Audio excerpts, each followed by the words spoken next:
Hello, everyone. I'm Bill Raggio. I'm a senior fellow at Foundation for Defense of Democracies and editor of FDD's Long War Journal. This is Generation Jihad, the podcast that covers all things in what used to be known as the global war on terror, but we now call the Long War.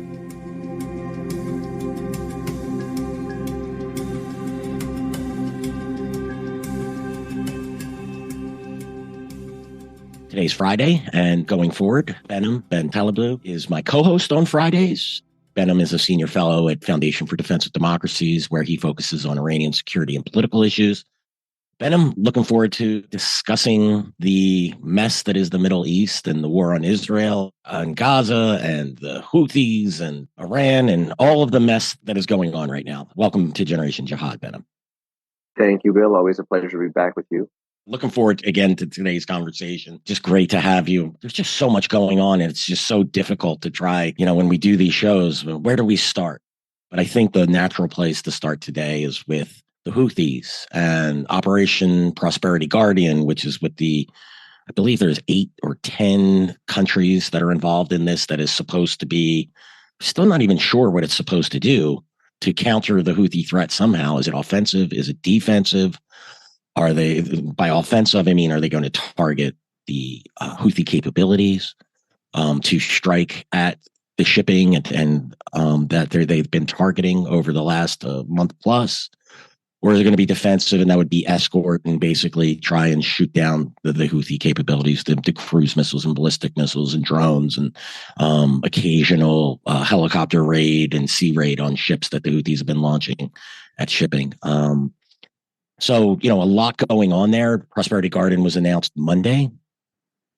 There's some reports out there that the French are very unhappy. France is one of the members of the coalition and has begun escorting its own tankers and mercantile vessels as they're through the Bab el-Mandeb Strait. That's the strait that connects the Red Sea with the Gulf of Aden. And of course, that's that strait is the path to the Suez Canal. So right now, Operation Prosperity Guardian doesn't look to be very prosperous or to be guarding very much at the moment if the French are walking out and escorting their own ships, as the U.S. and other coalition members seem to be figuring out what to do. Behnam, what are your thoughts on this coalition, on what it plans to do, what it's capable of doing, and one of the things that was notable to me is who was not involved in this coalition, and the Saudis being one of them. And there are other Egypt and other countries as well. So let's share your thoughts with this on Operation Prosperity Guardian, Behnam. Well, listen, it's a very interesting thing to unpack here, because it's not the first time the U.S. or even an international coalition has been created to deal with an Iran or Iran-backed proxy maritime threat.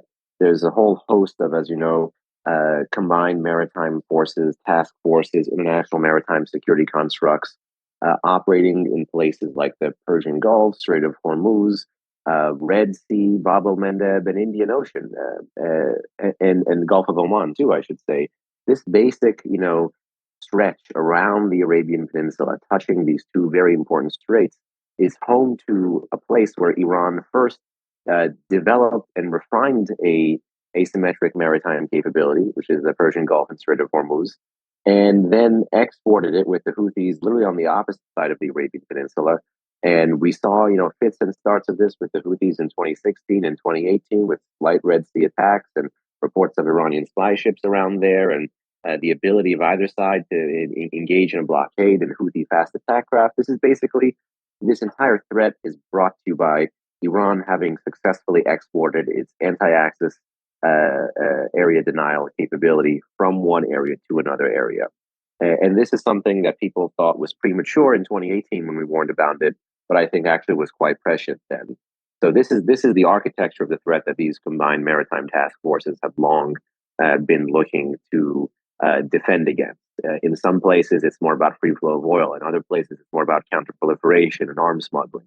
Here, what the Houthis have been doing since they came online on October 19th, I think, for the first time, firing at Israel, is first try to strike at Israel proper.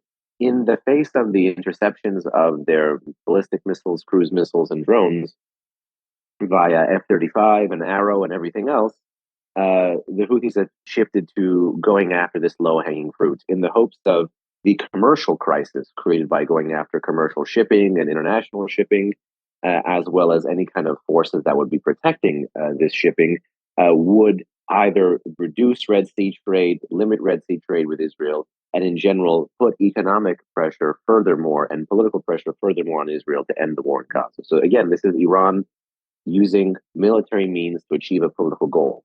And it is looking to de escalate the war by escalating other crises. And here, I think Combined Task Force 153, which already existed in the Red Sea, is going to be through the prism of the U.S. taking up the leadership position here for, I think, about 8 members. I think the only regional member of substance in this international coalition is Bahrain, which that is not an accident. That's where NAVCENT is, the Fifth Fleet in the Persian Gulf. So, but it absolutely makes sense. But it's a real shortcoming because these uh, forces, these combined maritime and international forces there, continue to replicate the problems of the past, even though they're doing a very helpful job for defense. You know, some could say this is zone defense or area denial, meaning they're denying the Houthis the ability to strike at these commercial vessels. These commercial vessels still don't feel 100% safe yet. You still have a lot of traffic being routed around the Cape of Good Hope in Africa. You have insurance premiums, skyrocketing for the vessels that continue to operate in the Red Sea. So clearly, the markets don't seem to trust the capability of this international maritime coalition to 100% defend against it, because all it takes is one attack. Especially one attack on a tanker that could be carrying oil or something highly flammable for a major disaster in a major international shipping artery. So until these members do more, and by do more I mean respond rather than defend against, they're going to be really just beefing up an architecture that already exists. And while this is commendable, and while this shows leadership, this is again more of the same. And more of the same is necessary moves by the administration, but not sufficient moves by the administration.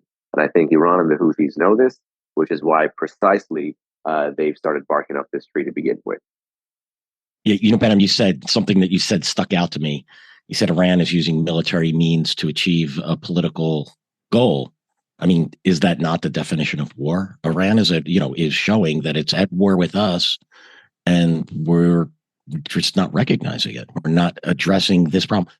Just on this, because sometimes when I look at the Iran-America proxy war and all the iterations of Israel's conflict with Iran's proxies in the neighborhood, I think of another Clausewitz quote. These two things go in different directions. One makes you go technocratic. One makes you go very political. The political one is the one we just said. War is politics by other means. That Iran is trying to achieve political ends here, and even in the absence of those political ends, it's trying to create more cost. Right? It has a political strategy for the region. Unfortunately, I think the way the U.S. and the Israelis have been approaching this Iran threat network, and B, the region, is another Clausewitz line, which is that when war happens, his line is the ultimate purpose of war is to serve itself. When war happens, I feel like our war-making machines, the Israelis' war-making machines, tend to end up serving themselves, meaning there's a lot of tactical wins, but there's very few strategic wins. And that's kind of unfortunately been the moral of the story. No one doubts for a second that even U.S. vessels prior to this coalition could intercept everything. I mean, look, the Israelis have intercepted every single thing that came their way from the Houthis prior to the Houthis targeting international shipping. But still, that wasn't enough to get the Houthis to stop. So again, we and the Israelis have great technical means, but these technical means tend to feed into this kind of like almost legalistic, bureaucratic war-making machine that don't end up necessarily furthering the political goal. And that tends to be because I think, I'm not a scholar of U.S. and Israeli military history here. I tend to look at the adversary, but I think that is part of the problem, that these military machines focus a little bit less on not just the threat and the capabilities, but the intentions and the strategies of the adversary that drive those capabilities. And instead look at the one-to-one kind of battlefield performances. Everything is a battle damage assessment. And in that sense, you get that very legalistic approach that Clausewitz was talking about. The purpose of war is to serve itself. The purpose of the coalition is to serve its own self. If the coalition says, okay, we have to defend, well, as long as they're defending, the coalition is vindicated. Um, you were but I reading think my these are mind, Behnam. two very different worlds. And not to make a maritime analogy, but these are two ships passing in the night. No, it's exactly right. I mean, Israel is in an undeclared war with us, but a war nonetheless, and against the U.S., against Israel.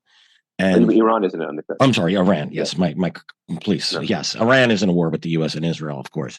However, we believe that if we choose not to recognize it, if we choose not to actually address it, that we're not at war, but we are. I mean, we don't get a choice here to say we're not at war here.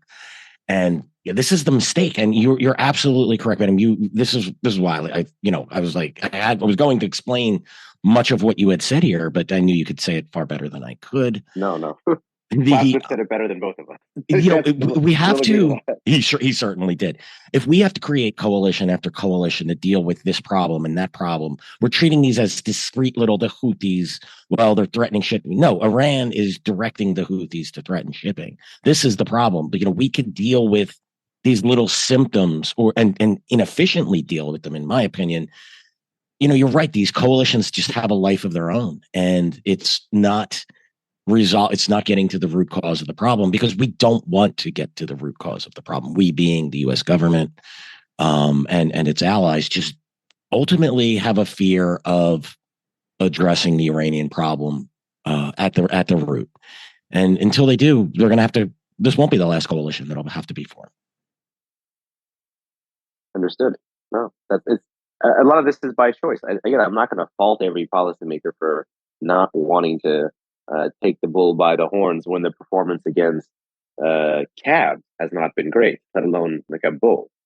But what you and I are trying to get at here is that there is a larger truth behind this, and the absence of the recognition of that truth leads to this kind of dealing with the symptoms of the problem.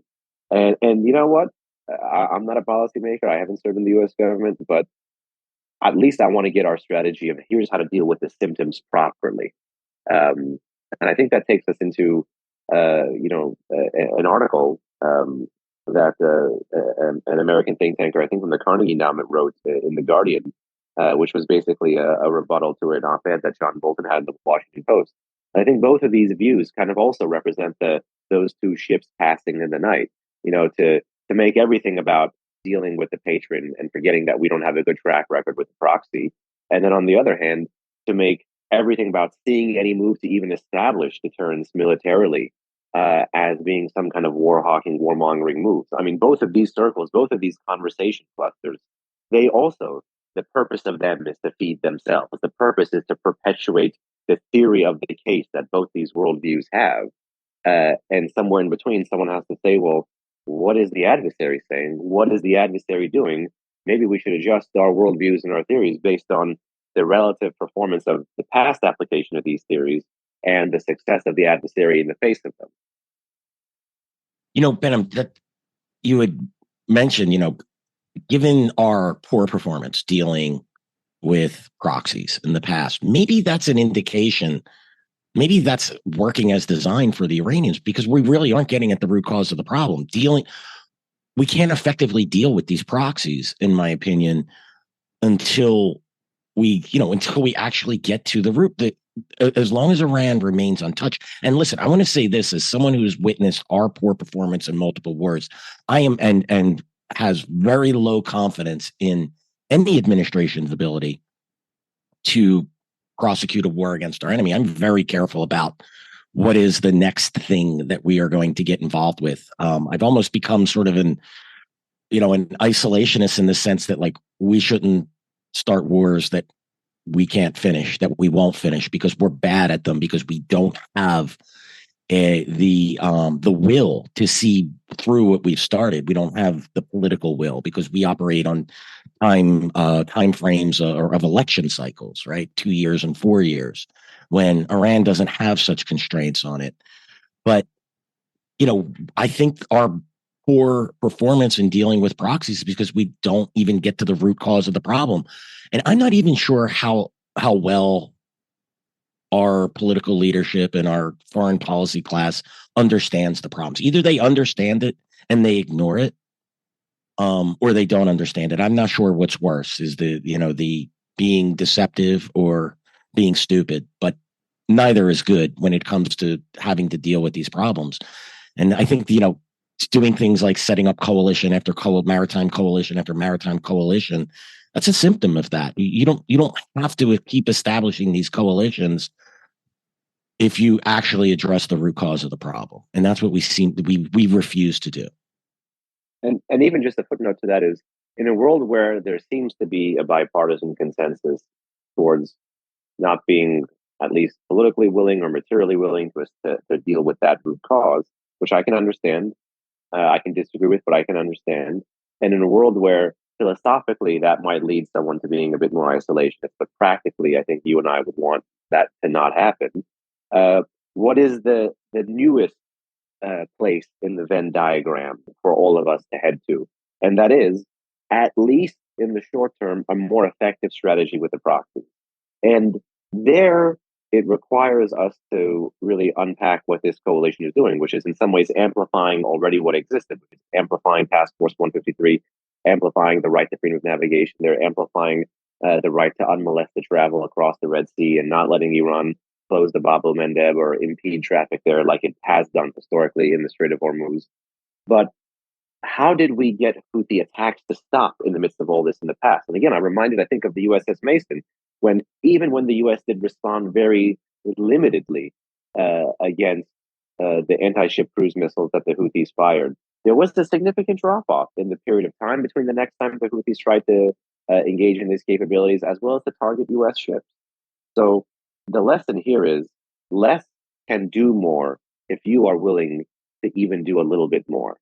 And the little bit more that the US and hopefully some of the coalition members need to sign up to is to respond to the point of origin for some of these Houthi attacks, to be willing to militarily disable an infrastructure that is enabling these attacks, whether that is the facilities that house these missiles, the folks and the capabilities that launch them, the political organizations and their headquarters that give the green light, as well as any other kind of technical capabilities that they may have. And I'm alluding to a very recent Wall Street Journal story that talked about this Iranian spy ship that we heard about maybe half a decade ago operating in this area, assisting the Houthis with target selection. And until we're willing to get serious about these targets, which are the low-hanging fruit and which are the building blocks of a better strategy towards the proxy, we're going to be just building more coalitions for the sake of it and ignoring the root cause because we think it's too difficult. Yeah, I wouldn't rule out, if it was me as well, hitting an actual Iranian target in Iran, hitting an IRGC target. And, they're the ones that are directing this. I realize people say that may lead to an escalation. Let's find out. I mean, they're certainly targeting U.S. military bases in Iraq, but we don't have an exact number. We know it's over 90 attacks against U.S. bases in both Iraq and Syria by, of course, Iranian-backed militias. The militias that were created and are funded and armed and trained by the Iranians. And we've had 5 responses. I can't even remember. It's been weeks since the last time the U.S. launched a retaliatory strike as part of what it says is deterrence. But obviously the deterrence is not working. So it's our policy. We're just waiting really for an American soldier to be killed, American warship to be struck, for sailors to be dead, possible, disabling or sinking of a warship. What are going to be the consequences for that? I mean, particularly for a Biden administration that's entering, and I don't want to, discuss politics here, Behnam, but, getting into the political season, these are very significant liabilities that he's leaving out, that are hanging over his head. I want to quickly discuss Saudi Arabia and United Arab Emirates are not part of this coalition, which is surprising given that, well, I would say not surprising given the fecklessness of the U.S. in supporting its allies in the region for the last several years. But Reuters has an interesting article out on this. It's titled Riyadh Reluctant to Derail Iran Detente Over U.S. Red Sea Task Force. So again, Saudi Arabia and the UAE, they're not part of Operation Prosperity Guardian. And then I'm going to read a directly quote from there. From the article, it says, quote, the main reason for the absence appears to be a concern that participating would detract from a long-term strategic goal, extricating itself, that being Saudi Arabia, from a messy war in Yemen and a destructive feud with the Houthis' principal backer, Iran. So the Saudis have essentially gone from going full tilt against the Houthis and with U.S. backing to the U.S. under the Biden administration withdrawing its support for the Saudi and UAE operation and alienating the Saudis. And then we're supposed to be surprised that the Saudis and UAE aren't going to be part of this maritime coalition to go up against the Houthis. I mean, this is the, I would argue that, how you position yourself in your foreign policy decisions, has an impact. The Saudis should be a major ally in this campaign. It shares a border with Yemen. It's been at war with Yemen. It has ports and airfields that we can use to potentially strike at Houthi targets. And yet this administration has alienated them, the Saudis, and they're sitting out on this coalition. Yeah, there's a much larger political story here.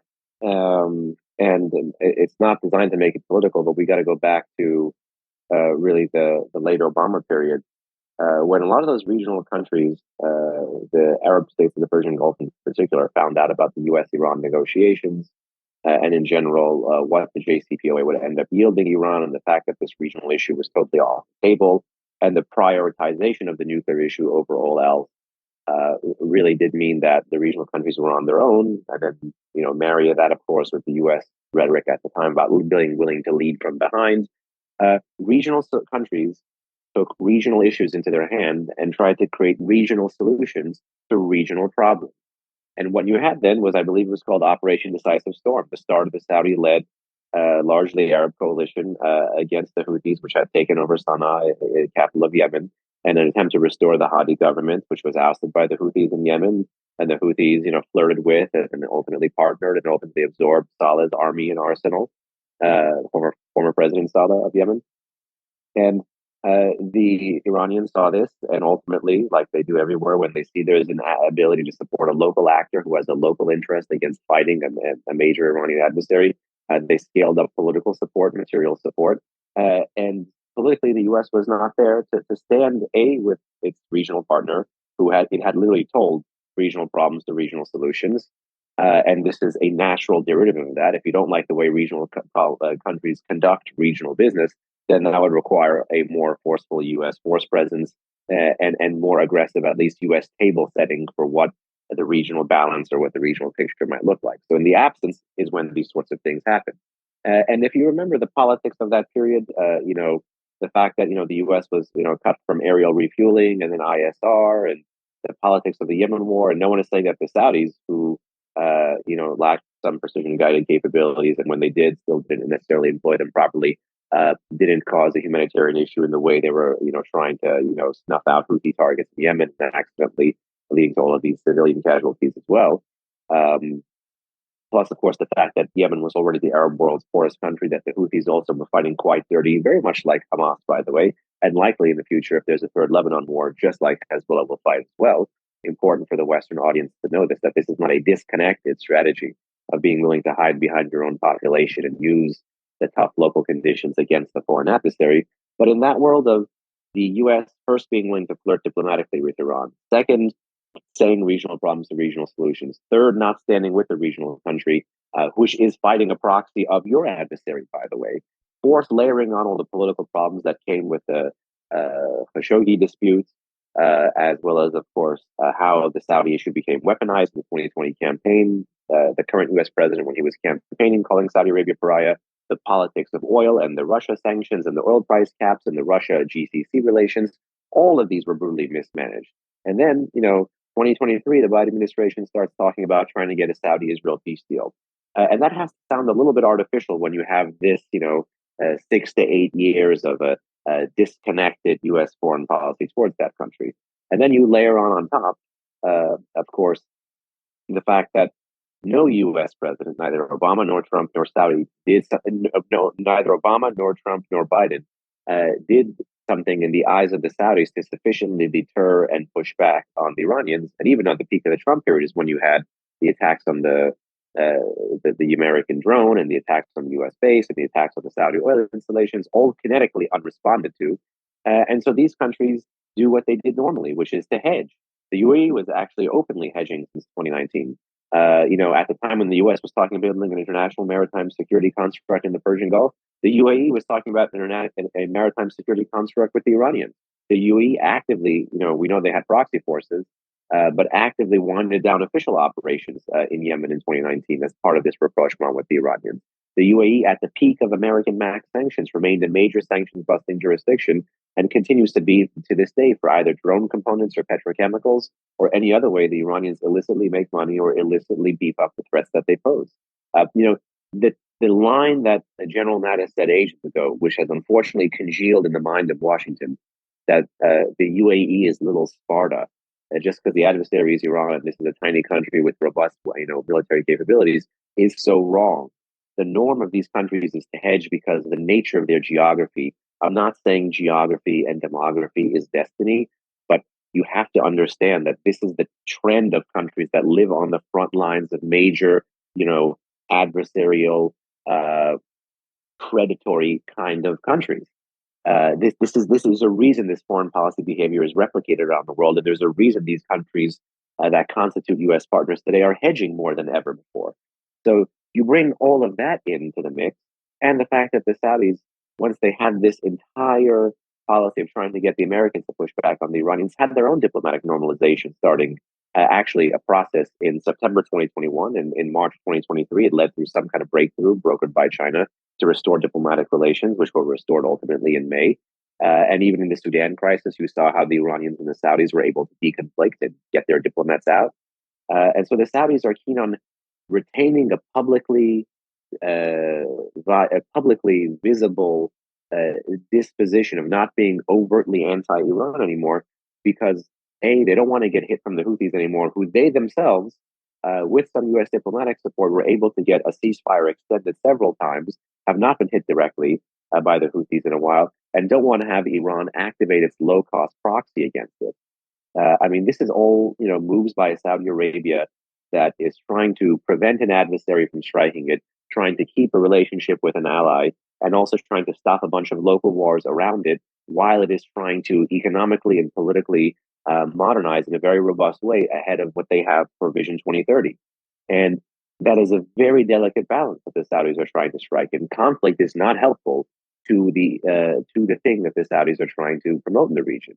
And in this sense, it's the height of irony that they, who are so susceptible to any kind of conflict or any kind of storm that the Iranians could create, are now pressuring America to not respond against the Houthis, to keep this cold peace, which is essentially placating an Iranian proxy.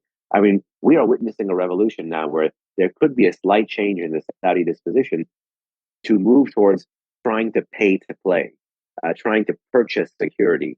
There was a story a few months ago about the Saudis floating an idea of investment in Iran. The Saudis are no fools. They understand this robust architecture of sanctions that even remains under Biden on Iran. They're not going to go actively invest in Iran, but these kinds of stories show a kind of hedging and permit certain kind of Iranian arguments about, well, we don't have to dominate the Saudis. We can just have them voluntarily kowtow a little bit, or voluntarily not move so aggressively towards Israel, not move so aggressively towards America. Keep them in this curious position, which causes political problems for America and Israel in the medium to long term, and political problems that lead to embarrassments like, wait a second, you were just fighting the Houthis. The Houthis are firing at all these international ships. Wait a second, this is a threat to Red Sea shipping. You have a gigantic Red Sea coastline, and you're not going to be responding here? This is precisely the point of a political strategy. Our adversaries have a political strategy. We have a largely military strategy for the region. What is the political strategy to stop this Saudi hedging? What is the political strategy to get Saudi Arabia to see this is in its own interest? That's where this is falling flat on its face. Yeah, and I could not agree more, Behnam. This is We just were watching a masterful play by the Iranians. They take advantage of our inability to craft and execute a strategy across multiple administrations. And look, I say this as no fan of the Saudis.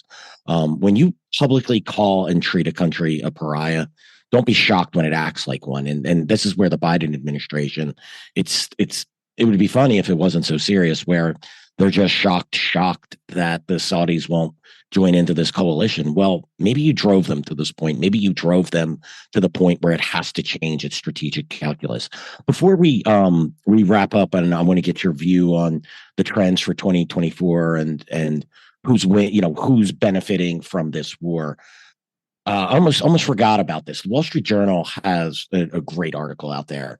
The title is Iranian Spy Ship Helps Houthis Direct Attacks on Red Sea Vessels. So the IRGC is providing intelligence to the Houthis to direct drones and missiles on ships moving through the Bab el-Mandeb. And isn't this the perfect target if you want to really practice deterrence? You have go ahead. You have an Iranian ship directing attacks on commercial shipping and U.S. warships. It's being manned by Iranians. Look, you don't have to strike this. I know I'm sitting here saying, hit something in Iran that has IRGC, hit it on the seas. That's the perfect place to do this. You want to target our ships, we'll target your ships. Look, if it was me and like I was to attack, to send a message to the Iranians militarily, I would hit their navy. I would say, you're attacking ships, fine. If you like to have a navy, you could stop this now. And if not, we'll start targeting your navy. But to me, this is like the perfect target. The fact that this ship is still operating, I'm not sure whether it's in the Red Sea or in the Gulf of Aden, I don't know, but it shouldn't be operating any longer. It's the perfect message. What do you think? Yeah, it's perplexing how handcuffed multiple administrations have been on this ship. I remember when I first heard of this ship, I think more than half a decade ago. Right, it's still operating. Isn't this crazy? Even then, when it was first reported, I was like, no way. I was like, this has to be some like misinformation. There's no way the Washington would permit this thing to operate in plain sight. This would be at that time. This was the lowest of the low hanging fruit. Even in a world where we hadn't gotten all the UN reporting about what the Houthis were doing and the UN reporting about the clear missile connections. Again, I am flabbergasted. I am one person who is not willing to yet run, given that track record, the social science experiment of striking in Iranian territory, precisely because of the fact that all of these circles externally are yet to be squared. Let's not open that Pandora's box yet, because I know what this UPS box looks like. We don't need to go to mystery. We can go to reality right here. You pointed out something right here. So talk about trend lines. If these things, these voluntary pulled punches, which we've seen across several administrations, literally towards this vessel, hold, then early 2024, you'll see the axis become a bit more emboldened. And while Israel may have more military wins in Gaza, the politics of what may come after will arrest it potentially or limit the success of it. And in that world, Iran may achieve some of its stated aims of trying to delay another U.S. Israel Saudi Abraham Accords 2.0. Will delay a meaningful military response against Proxy in the north of Israel, Lebanese Hezbollah, which has also been, again, it's a measure of volume, their escalation. Just because they're not going to hundreds of PGMs a day at Israel doesn't mean they're not a member of this war. They're firing these gigantic IRAMs at Israel.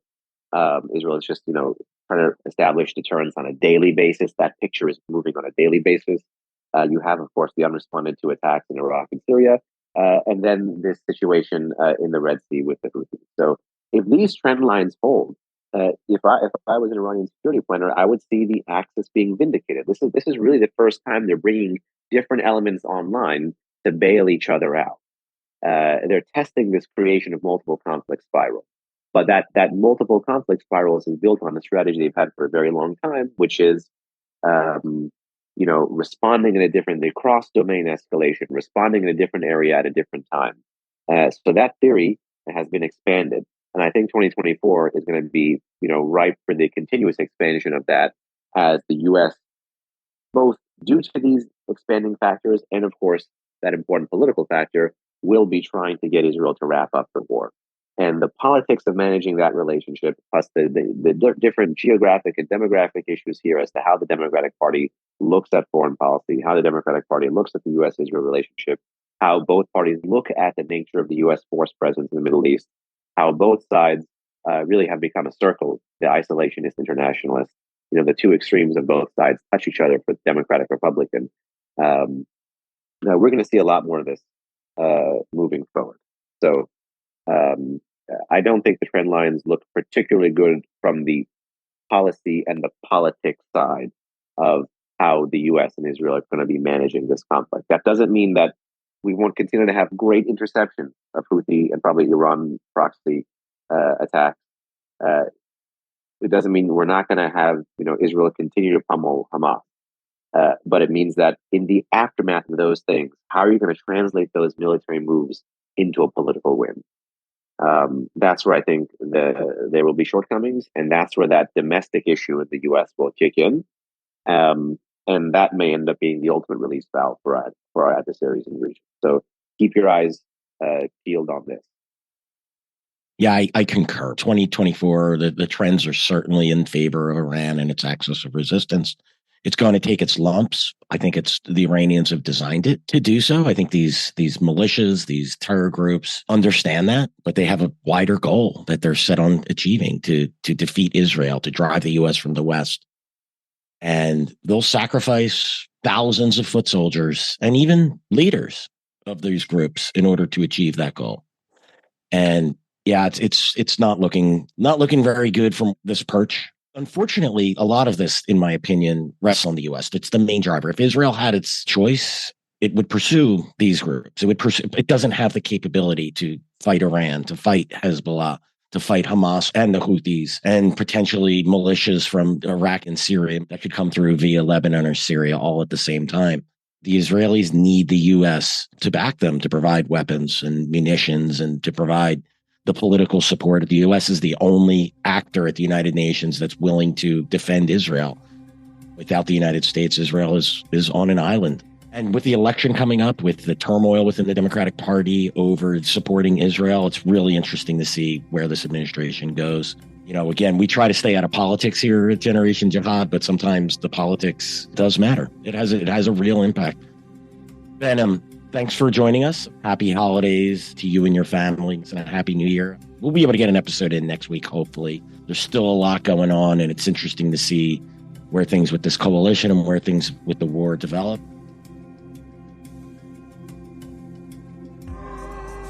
Thank you, everyone, for joining us for today's episode of Generation Jihad. Just a reminder, you can find us on YouTube, Apple, Spotify, and anywhere else you listen to podcasts. Make sure you subscribe and leave us a review. Thanks again. We'll see you all again soon.